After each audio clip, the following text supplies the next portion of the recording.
We talk a lot in our industry about innovation. And as you know, everybody on the planet knows the automotive industry is transforming at an alarming rate as we evolve into the world of electric vehicles. And okay, the road to EV adoption is a bumpy one, but it is happening.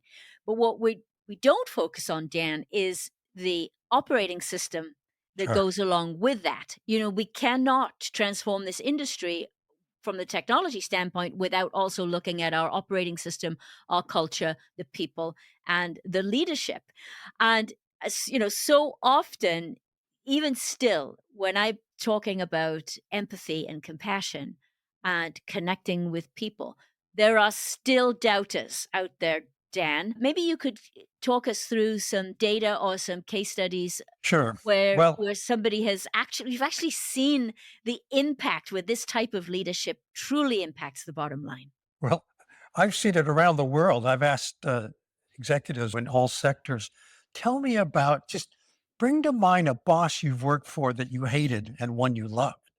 And I just list what made them so great or so awful. And basically, the good boss is emotionally intelligent.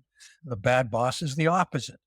And people who work for you, your direct reports, won't ever tell you that you're a bad boss.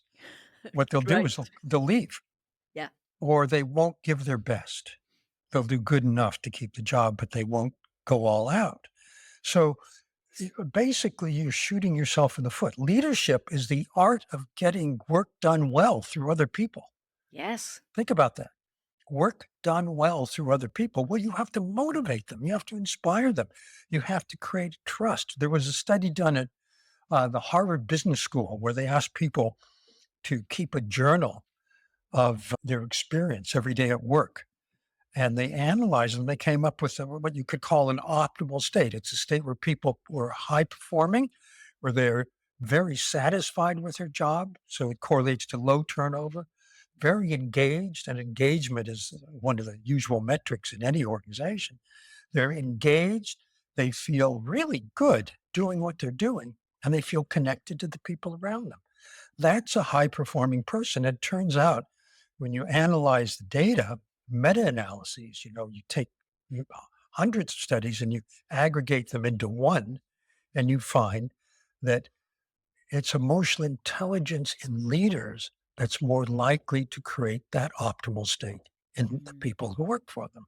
So, in a way, it's a no-brainer. But there are cultures, and you're telling me the automotive culture may be one of them that resist this. I remember when I wrote the book Emotional Intelligence, people said, "Well, you can't use the word emotion in a business." Yeah, yeah, I believe that. That would be automotive. Yeah. Yes. So, but now it's pretty much everywhere. Yeah. And some industries have adopted it faster than others. Some industries are better at innovation than others. But innovation is what's going to help your company survive and thrive in the future. If you don't do it, you're dead, basically. So, what is going to foster that innovative spirit, is creative spirit in the people who are on the front lines, for example, who know where a tweak or a new way of doing something could make a big difference. First of all, this is a study done at Google. It's a feeling of psychological safety. I feel safe enough. I trust you enough that I can take the risk of suggesting something new. It's risky because people might shoot you down. They might think you're crazy for suggesting that. So you need to feel safe enough to take the risk. If you're a leader who's squelching, that possibility, doesn't make people feel safe, who doesn't make people feel they can be risk takers and say, "Oh, here's a thought I had," then uh, you're likely to sadly have a more abundant organization.